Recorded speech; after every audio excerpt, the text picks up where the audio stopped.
Hi all, welcome to TNPSC prep simplified. இன்னைக்கு நம்ம third கிளாஸ்ல இருக்கோம் பாலிட்டியில. இன்னைக்கு வந்து பார்த்தீங்கன்னா criticism of the Indian Constitution இந்த டாபிக் வந்து பார்க்க போகிறோம். இதில் வந்து மெயினாக என்னன்னா இது வந்து உங்களுக்கு வந்து கான்செப்ட்ஸ் ஓரியன்டாக இல்லை, இது வந்து ப்ரிலிம்ஸ்க்கு உங்களுக்கு யூஸ் ஆகும். மற்றபடி இதில் வேற ஒன்றும் இம்பார்ட்டண்ட்டாலாம் கிடையாது. ஸோ என்னென்ன கிரிட்டிசிசம் நம்ம இந்தியன் கான்ஸ்டியூஷனில் என்னென்ன கிரிட்டிசிசம் இருக்குது அப்படிங்கிறத நம்ம பார்க்கலாம். ஸோ ஃபர்ஸ்ட் கிரிட்டிசிசமே என்னன்னா பாரோடு கான்ஸ்டிடியூஷன். நம்ம நிறைய சோர்சஸ்ல இருந்து நம்ம கான்ஸ்டியூஷன் வந்து கிரியேட் பண்ணோம்ல, இதை வந்து கான்ஸ்டியூஷன் அசம்பிளி டிபேட்லயே இதை வந்து கேட்டிருப்பாங்க. நம்ம அதுக்கு சொல்லியிருப்போம் பிஆர் போன வீடியோலயே நான் சொல்லியிருப்பேன் அம்பேத்கர் வந்து அதுக்கு என்ன ரிப்ளை பண்ணியிருக்காரு அப்படிங்கிறத. ஸோ இருந்தாலும் இப்ப நம்ம பார்லிமெண்ட்லயே பாக்குறோம் ஒரு லா வர்றதுக்கு முன்னாடி அதை பத்தி எவ்வளவு கேள்வி கேட்கறாங்கன்னு. அப்போ இதுக்கப்புறம் இண்டிபெண்ட் வாங்கின ஒரு கண்ட்ரி இதுக்கப்புறம் ஃபுல்லா எப்படி நடக்கணும், கவர்மெண்ட் எப்படி இருக்கணும்னு ஒரு புக் ரெடி பண்ண போறோம், ஒரு கான்ஸ்டியூஷன் ரெடி பண்ண போறோம்னா அப்ப அதுல எவ்வளவு கேள்வி கேட்டிருப்பாங்க. ஸோ அதனாலதான் இதை வந்து கிரிட்டிசிசம்லயுமே ஃபர்ஸ்டா வரும் பாரோடு கான்ஸ்டியூஷன்.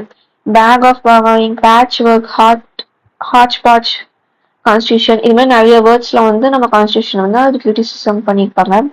பிஆர் அம்பேத்கர் வந்து சொல்லியிருப்பாரு 100 years of years have passed since the first ever written document. அதாவது கான்ஸ்டியூஷன் ஃபர்ஸ்ட் எழுதின கான்ஸ்டியூஷன் கிரியேட் பண்ணி 100 வருஷத்துக்கு மேல போயிருச்சு. இத்தனை கான்ஸ்டியூஷனையும் படிச்சு அதுல இருக்க டிஃபெக்ட் எல்லாத்தையும் ரெக்டிஃபை பண்ணி தான் இந்த கான்ஸ்டியூஷன் நாங்க எழுதியிருக்கோம் அப்படின்னு இதுக்கு ஆன்சர் பண்ணியிருப்பாரு. ஸோ கிரிட்டிக்ஸ் எல்லாமே இது ஒரு patch work, bag of borrowing அப்படிங்கிற மாதிரி கிரிட்டிசிசம் பண்ணும்போது அவர் அதுக்கு ரிப்ளை பண்ணியிருப்பாரு. 100 வருஷத்துக்கு மேலாச்சு ஃபர்ஸ்ட் கான்ஸ்டியூஷன் எழுதி, நாங்க அதுக்கப்புறம் எழுதின எல்லா கான்ஸ்டியூஷனையுமே படிச்சு அதுல இருக்க தப்பெல்லாம் ரெக்டிஃபை பண்ணி தான் இதை கிரியேட் பண்ணியிருக்கோம். ஸோ இது வந்து பேட்ச் ஒர்க், இது மாதிரிலாம் சொல்றதுக்கு எதுவுமே இல்லை அப்படிங்கிற மாதிரி சொல்லியிருப்பாரு, ரிப்ளை பண்ணியிருப்பாரு இதுக்கு. அடுத்த கிரிட்டிசிசம் என்னன்னா கார்பன் காப்பி ஆஃப் 1935 ஆக்ட். நான் சொல்லியிருப்பேன் கவர்மெண்ட் ஆஃப் இந்தியா 1935 பார்த்து நம்ம நிறைய திங்ஸ், அதாவது ஹாஃப் ஆஃப் தி ப்ரொவிஷன்ஸ் வந்து டெக்ஸ்ட் அந்த சென்டென்ஸை கூட மாத்தாம அப்படியே நம்ம வந்து கான்ஸ்டியூஷன் இன்சர்ட் பண்ணிருப்போம். அப்ப கண்டிப்பா கிரிட்டிக்ஸ் எல்லாரும் அதை பத்தி இது என்ன இப்படி பண்றீங்க மாதிரி கொஸ்டின் கேட்டிருப்பாங்கல்ல, அதுதான் இந்த criticism. Indian Constitution both in language and substance a close copy of the act of 1935. இதை சொன்னது யாருன்னா என் ஸ்ரீனிவாசன். இப்ப இதுல நான் சொல்ற பேர் எல்லாருமே கான்ஸ்டியூஷன் அசம்பிளில இருந்தவங்க தான், வெளியிருந்து சொன்னவங்க இல்ல, அந்த அசம்பிளில இருக்கிறவங்களே இதை என்னென்னு கிரிட்டிசிசம் பண்ணியிருக்காங்கிறத நான் இதுல கொடுத்துருக்கேன். ஸோ இது வந்து ப்ரிலிம்ஸ்ல கேட்க சான்ஸ் இருக்கு. ப்ரிலிம்ஸ்ல மோஸ்டா டிஎன்பிசில இது மாதிரி கேட்பாங்க. அதாவது ப்ரியாம்பிள் ஐடிகான்னு சொன்னது யாரு, இல்லைன்னா இது இப்படி கிரிட்டிசிசம் பண்ணது யாருமே அதிகமா கேட்பாங்க. ஸோ இதை வந்து கொஞ்சம் ப்ரிலிம்ஸ் பாயிண்ட் ஆஃப் வியூல ஃபேக்ட்ஸை கொஞ்சம் பார்த்து வச்சுக்கணும். ஸோ லாங்குவேஜ், அதாவது அது வேர்டை கூட மாத்தாம சப்ஸ்டன்ஸ் மீனிங்கையும் மாத்தாம அப்படியே கவர்மெண்ட் ஆஃப் இந்தியா ஆக்ட் 1935 மாதிரியே கான்ஸ்டியூஷன் ரெடி பண்ணியிருக்காங்கன்னு சொன்னது என் ஸ்ரீனிவாசன். அடுத்தது, the constitution is derived directly from government of India Act 1935. Provisions are copied textually. இதை சொன்னது சர் ஐவர் Jenny. Constitution of India is Government of India 1935 with Universal Adult Franchise Added. இதை சொன்னது PR Deshmukh. So இதில் explain பண்ண ஒன்றும் இல்லை, carbon copy of 1935 act அப்படின்னு சொன்னதுக்கு 3 பேர் சொல்லியிருக்காங்க மெயினா. அந்த 3 பேர் என்னென்ன சொன்னாங்க அப்படிங்கிறத நீங்க பார்த்து வச்சுக்கணும். அடுத்தது அன்இந்தியன் ஆர் ஆன்டி இந்தியன், அதாவது இந்தியன்ஸ்க்கு செட் ஆகிற மாதிரி அந்த கான்ஸ்டியூஷன் இல்லை அப்படிங்கிறத இதோட மீனிங். ஸோ கிரிட்டிக்ஸ் வந்து என்ன சொல்லியிருப்பாங்கன்னா இது வந்து ஃபாரின் நேச்சர்டா இருக்கு, இந்தியாவுக்கு தகுந்த மாதிரி இல்லை அப்படிங்கிற மாதிரி சொல்லியிருப்பாங்க.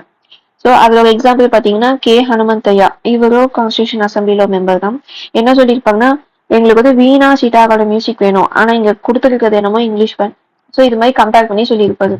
அடுத்தது slavish imitation to the west, slavish surrender to the west. இது சொன்னது லோக்நாத் மிஸ்ரா.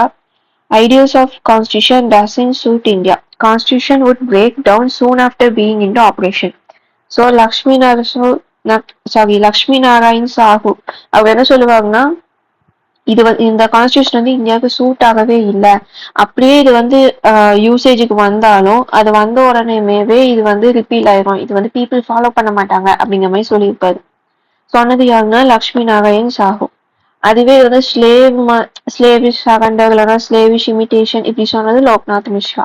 ஸோ இதுக்கும் ஒரு 3 பேர் சொல்லியிருக்காங்க, இதையும் நீங்க மைண்ட் வச்சுக்கணும்.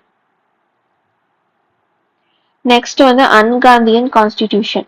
ஸோ கே ஹனுமந்தையா 2 டைம் வராரு. ஃபர்ஸ்ட் வந்து என்ன சொன்னாருன்னா எங்களுக்கு சித்தார் அண்ட் வீணா மியூசிக் வேணும், ஆனால் இங்கிலீஷ் பேரோட மியூசிக் கொடுத்துருக்கீங்கன்னு சொல்லுவாரு. அடுத்து வந்து பாத்தீங்கன்னா எக்ஸாக்டா என்ன மாதிரியான கான்ஸ்டியூஷன் காந்தி வேண்டாம்னு நினைச்சாரோ அதையவே நீங்க வந்து கிரியேட் பண்ணிருக்கீங்க அப்படின்னு சொல்லுவாரு. அடுத்து டி பிரகாசம் அவர் என்ன சொல்லியிருப்பாருன்னா un-Gandhian nature of the constitution is due to the non participation of Ambedkar in Gandhian movement. Ambedkar வந்து காந்தியன் மூவ்மெண்ட்ல எல்லாம் கலந்துக்க மாட்டாரு. காந்தியோட ஒரு சில பிரின்சிபல்ஸ் எல்லாம் அவர் வந்து ஒத்துக்க மாட்டாரு. அதோட ரிஃப்ளெக்ஷன் தான் இது. இந்த கான்ஸ்டியூஷன் வந்து அன்காந்தி காந்தி சொன்னதுக்கு ஆப்போசிட்டா இருக்கிற ரீசன் வந்து அம்பேத்கரோட ஆன்டகானிசம், அதாவது ஒரு பிடிக்காத வெறுப்பு தன்மை. அதாவது காந்தியோட பிரின்சிபல் மேல அம்பேத்கருக்கு இந்த வெறுப்பு தன்மை தான் கான்ஸ்டியூஷன் வந்து இப்படி இருக்கிறதுக்காங்க அப்படின்னு சொன்னது வந்து T Prakasam. Okay,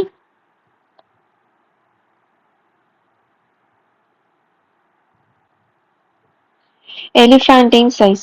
so already நம்ம வந்து ஸ்கேனிங் ஃபீச்சர்ல பார்த்துருப்போம் லென்த்தியஸ்ட் ரிட்டன் டாக்குமெண்ட் அப்படின்னு. ஸோ இது வந்து ரொம்ப பெருசா இருக்கு. So bulkiest in the world. அதுக்கு வந்து ஹெச்பி கமெண்ட் என்ன சொல்லியிருப்பாருன்னா நம்ம எம்ப்ளம் வந்து எலிஃபென்ட், அதுக்கு கன்சோனன்ட்னா அதுக்கு ஒத்த மாதிரியே தமிழ் எக்ஸாக்டா சொல்லணும்னா இதுக்கு ஏத்த மாதிரியே இருக்குன்னு நம்ம சொல்லுவோம்ல. ஸோ நம்ம எலிஃபென்ட்டை வந்து கான்ஸ்டியூஷன் அசம்பிளியோட எம்ப்ளமா வச்சதுக்கு ஏத்த மாதிரியே நம்மளோட கான்ஸ்டியூஷனும் ரொம்ப பெருசா இருக்கு அப்படின்னு சொன்னது ஹெச்பி கமெண்ட். அடுத்து பேரடைஸ் ஆஃப் லாயர். இது வந்து என்ன சொல்றாங்கன்னா நம்மளோட ஆர்டிகிள்ஸ் எல்லாமே பாத்தீங்கன்னா அதோட யூஸ் பண்ண வேர்ட்ஸ் எல்லாமே ரொம்ப லீகலா இருக்கும். ஜெனரல் இங்கிலீஷ்ல இருக்காது. இப்ப பாத்தீங்கன்னா பெர்மனன்ட் நம்ம சொல்லுவோம் ஜெனரலா, ஆனா அதுல வந்து பாத்தீங்கன்னா சாக்ரோசன்ட்னு இருக்கும். இதெல்லாம் லீகல் டேர்ம். ஸோ நம்ம கான்ஸ்டியூஷனே பாத்தீங்கன்னா ரொம்ப லீகல் வேர்ட்ஸ் தான் அதிகமா யூஸ் பண்ணியிருப்பாங்க. அதனாலதான் பேரடைஸ் ஆஃப் லாயர்ஸ்ன்னு சொல்லியிருப்பாங்க. ஏன்னா நார்மல் பீப்புள் படிச்சு தெரிஞ்சுக்க முடியாது, ஒரு லாயரோட ஹெல்ப் தேவைப்படும். ஸோ அதனாலதான் பேரடைஸ் ஆஃப் லாயர்ஸ்ன்னு சொல்லியிருப்பாங்க. சொன்னது வந்து சர் ஐவர் ஜெனி. அடுத்தது ஹெச்கே மகேஸ்வரி சொன்னது என்னன்னா opens vast avenues for lawyers. லாயர்ஸ்க்கு நிறைய வேலைங்களை வந்து இந்த கான்ஸ்டியூஷன் வந்து ஓப்பன் அப் பண்ணுது அப்படிங்கிற மாதிரி சொல்லியிருப்பாங்க. பி.ஆர். தேஷ்முக் ஆல்ரெடி ஒருக்கா சொல்லியிருக்காரு. இதுலயே இன்னொன்னு சொல்லியிருக்காருன்னா இது வந்து ஒரு லா manual burden with words which could have been easily eliminated. அதாவது இதுல நிறைய வேர்ட்ஸ், பெரிய பெரிய சென்டென்சஸ். இப்ப ஆர்டிக்கல் இப்ப 10ன்னு எடுத்துக்கிட்டீங்கன்னா அது இவ்வளவு சென்டென்ஸ்ல கொடுத்ததுக்கு பதிலா 2 சென்டென்ஸ் தான் இது சொல்லி இருக்க முடியும். ஆனா நிறைய வேர்ட்ஸ் போட்டு இது ரொம்ப காம்ப்ளிகேட் பண்ணி வச்சிருக்கீங்க அப்படிங்கிற மாதிரி சொன்னது வந்து பி.ஆர். தேஷ்முக். ஓகே, சோ இதெல்லாம் தான் உங்களுக்கு கிரிட்டிசிசம். இந்தியன் கான்ஸ்டிடியூஷனை பத்தி கிரிட்டிசிசம் சொன்னது இதெல்லாம் தான்.